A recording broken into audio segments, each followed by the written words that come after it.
So we'll move on to the second presentation if we can.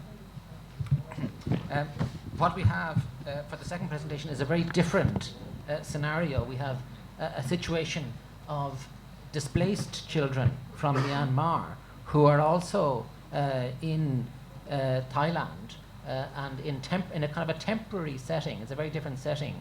Tim Murray is the senior education specialist with Save the Children in Thailand, and Save the Children Thailand have actually worked with the government of Thailand to support the education of displaced children in this particular setting. And his presentation is extremely interesting and gives an overview of a situation that I think not a lot of people have kind of been able to glance at very closely. So this is a rare opportunity. Tim, over to you. Thank you very much, Hugh, and thanks to our colleague from LPN for the fantastic presentation.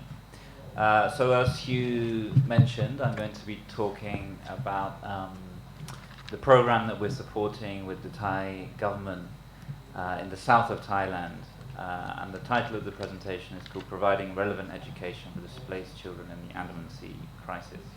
So first I'll just give you a short overview of the context and what the Andaman Sea Crisis means. I'll talk about the educational needs of the displaced children. I'll talk about the framework for our education and emergencies response that we've been developing over the past year. And then I want to talk in more depth about how we've tackled issues of language, because this is a particularly complex language situation that we have with the displaced people. And then I'll just briefly sum up the lessons learned at the end. So the displaced people are an ethnic Muslim minority from Rakhine State and along the border of Myanmar and Bangladesh, mainly Rohingya people, also some people who are of Bangladeshi origin, but the vast majority are Rohingya people. These people have lacked basic rights and citizenship in Myanmar and Bangladesh. There's been extensive violence in Rakhine State, which led to more than 120,000 people fleeing Myanmar since 2012. Those people have fled by sea along the Bay of Bengal. Many thousands have arrived in Thailand, others have arrived in Malaysia. Many are looking ultimately to arrive in Malaysia, which they see as a safe haven. There's a big Rohingya community in Malaysia. And many are also in Indonesia and other surrounding countries. So some people make it and others don't. Unfortunately, 1,100 people are estimated to have died at least along the way in the sea since 2014. And many of these same displaced people are also victims of human trafficking. So they're promised a safe passage and employment when they arrive in Malaysia or Thailand, wherever they go to, and then they're forced into slave labor in some situations.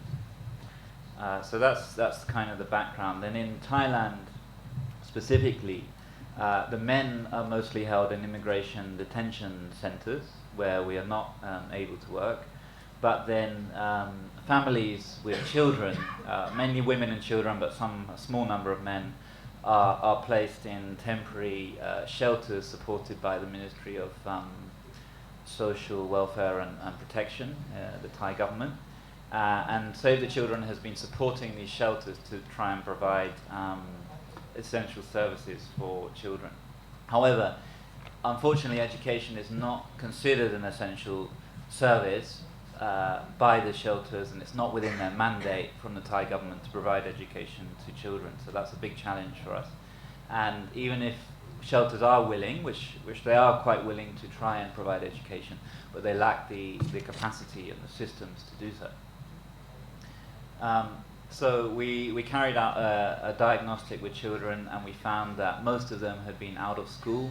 Many of them had never been to school before, and therefore they lacked basic literacy and numeracy skills. The adults themselves as well lacked formal education and literacy themselves. Our case profiles with children revealed extensive psychosocial effects, obviously, of the trauma of displacement.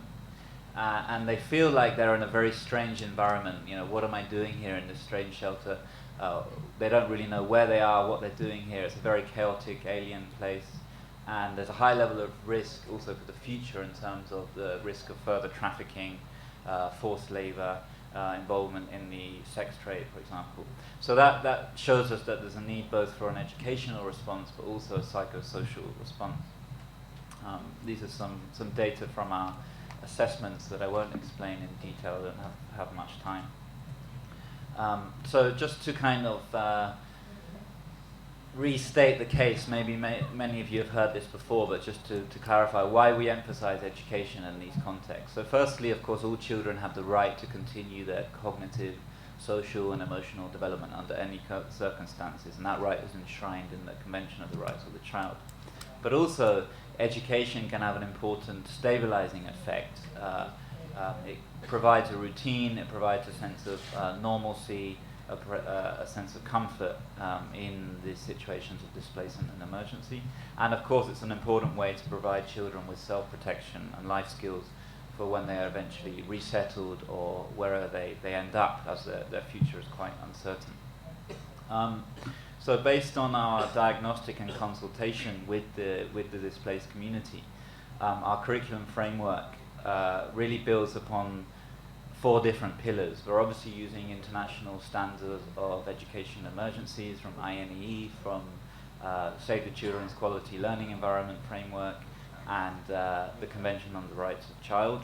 But we're also looking at multi-level education, given that there are many different ages and stages in one classroom. We're involving the communities in the response, which I'll talk about more later, as much as possible. And I'll go into more detail later about this is a multilingual approach is necessary, that also drawing on elements of indigenous education, trying to value and preserve cultural identity. And then in terms of the content, then that means that we're focusing on foundational skills, numeracy, mother tongue, I'll talk a lot more about that, reading and mother tongue, and then oral second languages, Thai and English, and then life skills and social and emotional learning are the core things that we've been focusing on. Some examples of the types of activities that we've been using, which are kind of cross-cutting across those different approaches. So one approach we've been using in many different countries, which we've been adapting for this context, is healing and education through the arts, so trying to process trauma and difficult emotions through the arts, and also to promote an engaging and colourful learning environment. We've been focusing a lot on reading clubs, trying to have children building literacy skills with each other through games, through sharing stories. And then we've particularly emphasized story time and book sharing, partly for its importance for reading development, but also because book sharing, particularly from parents to children, has been shown to have very strong social and emotional benefits for children who have been in a traumatic situation. So we're particularly encouraging parents as much as possible to share books and stories with their children.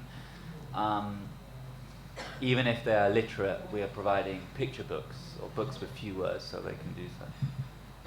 So I want to talk more about language because this has been one of the biggest challenges and most interesting aspects of the project that we've encountered.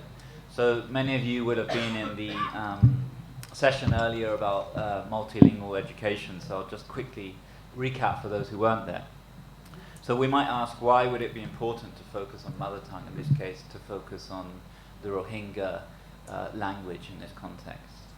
So why is learning in the mother tongue important? Well, if we put the question another way, why does this child need to learn in a language she can understand? The answer becomes quite obvious.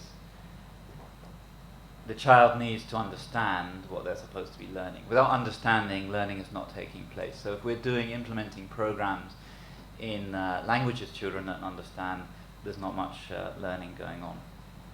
So there are many different benefits from mother tongue education. I won't talk about them all in detail, but we know that it's improving understanding of the curriculum. It's much better for reading and foundational skills, and all sorts of other social and cultural benefits, for example, around the preservation of cultures and languages, improving self-esteem, confidence. It can also be a peace-building mechanism to recognize people's right to use their own language. Thinking more specifically about reading, because the challenge we faced was that we want to promote reading in the mother tongue, but the Rohingya language does not have a widely and commonly used script. So that's something that we had to work on. So why did we focus on reading in the mother tongue? Well, if we understand that reading in a kind of simplified explanation is a product of two sub-skills. Oral language comprehension, meaning the vocabulary and language and understanding that children bring from their mother tongue, and decoding, meaning the ability to recognize symbols as letters and words.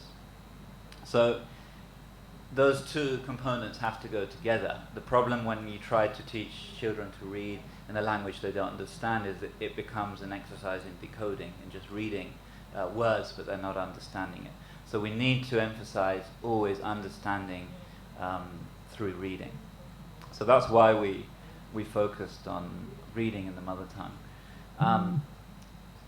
The challenge, as we said, this Rohingya is historically an unwritten language, even though there are 1.8 million estimated Rohingya speakers in the world. And this really is an indicator of the marginalization of the Rohingya people over the past decades. However, there are some systems that have been developed recently, and one such system is called Rohingyalish, and it uses a Latin-based script.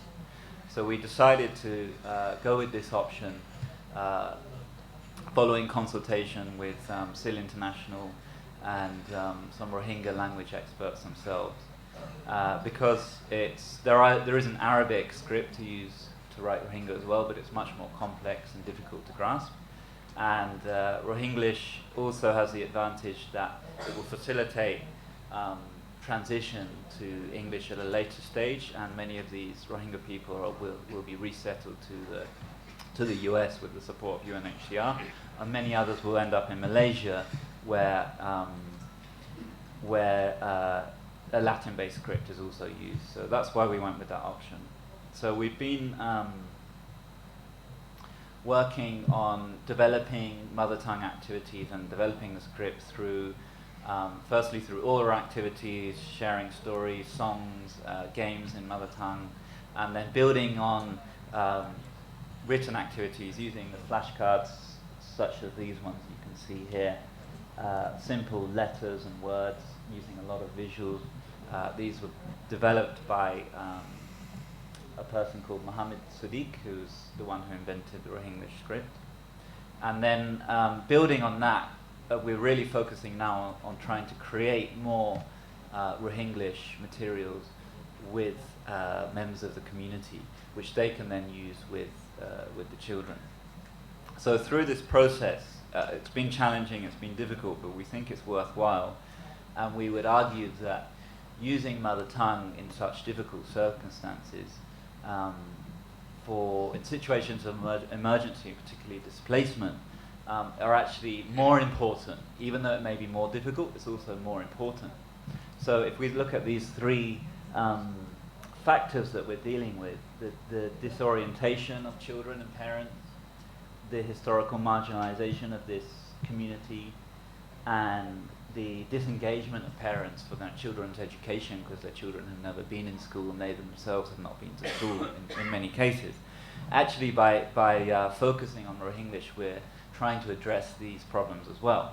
So by children learning in a familiar language, that will clearly have a psychosocial emotional role as well, make them feel a little bit more comfortable in their surroundings. By using Rohingyalish script, we're recognizing the right of this community to their own culture, to their own script, and making some effort to rebuild cultural self-esteem. And finally, by supporting parents to create Rohingyalish materials, we're also promoting their role in their children's development and their involvement in their children's education. So to summarize, I think to leave you with a few kind of key points.